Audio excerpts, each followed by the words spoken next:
Las Vegas's only wheelchair rugby team is hosting an elite tournament. It's happening right here in our valley. So excited to talk about this. The High Rollers founder joining us today, Bradley Bowe. And you're not only the founder, but you're a player. I am, And we were talking just a second ago before we came back on camera.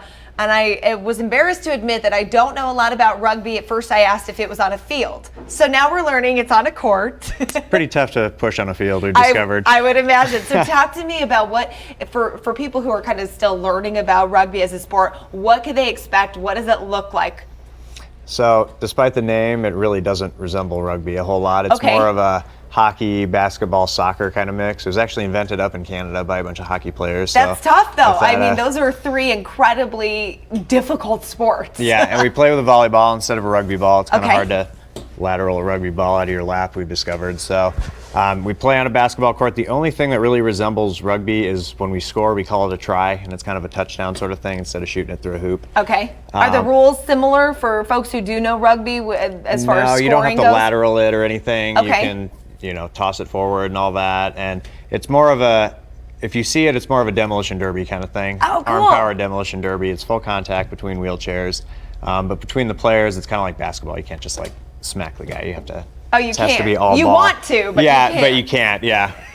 Unless you make it look really smooth, then maybe you get away with it. Okay, so as long as the refs aren't looking, that's always how that works. So this is going on all day Saturday, all over Friday, the weekend. Saturday, and Sunday. Excellent. So 9 a.m. to 6:30 p.m. on Friday and Saturday. And then on Sunday it'll go from 9 a.m. to 1:30, and the championship game starts at noon on Sunday. So. And I have to ask, because this is a contact sport. It's rough and tumble. It is. It's aggressive, but it's also, I'm assuming, fun to watch and fun to bring the family to, because it's something you want to open kids' eyes to all the world of sports and things that are available. It's shocking the first time you see it too, because it's metal on metal, so it's super loud. Kind of a mini car crash, and you're in a gym, so it echoes a little bit. I remember the first time going in there, and you see the guys rolling around, and the game starts, and you go, "Oh my God!" A little shocking. Yeah, it is. And guys flip over and everything. And really? Oh yeah, we've had people come and watch, and they started screaming, "Oh, that guy in the wheelchair just flipped over!" And how in the world did you even decide? Okay, this is a good idea. I want to do this. Before I was injured, I have a spinal cord injury. I wrestled, so I've always kind of liked contact sports. And then you get out of rehab, and you kind of feel fragile. They're very gentle with you. They don't want to hurt you. And then you go out and you see someone play this sport. There's outreach programs that reach out to guys like me, and they want to show you what's going on. And that is one of the incredible things about your organization, because it is a nonprofit, and you guys do want to spread that, not only the joy, but the understanding and assistance to other folks who might be interested in joining. Absolutely. That's what happened to me. So we kind of pay it forward, and that's how I got introduced to the sport. So. Yeah, and I do have to ask, because this wheelchair looks so much different than what we're used to seeing out on the streets. Why the difference?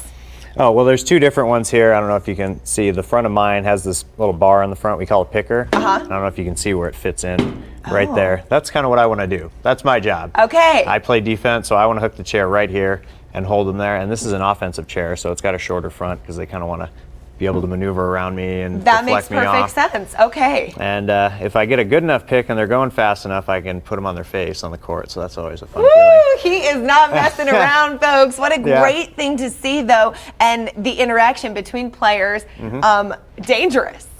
Yeah, it can be. And honestly, we're in these big metal wheelchairs too, so we flip over and all that, but there's really not a lot of injuries or anything. Okay. But it's still loud and shocking, Awesome. And so again, all this weekend, we have all the information right there on our screen. It is free to the public. Bradley, thank you so much for joining us today to talk about this awesome event that you got going on, and then also a reminder to people to get involved and really take the time to kind of learn about all the things that are going on in our community. And I appreciate you coming on and telling me a little bit about it. I still have more learning to do. So, but again, thank you so much. We appreciate it. Well, thank you.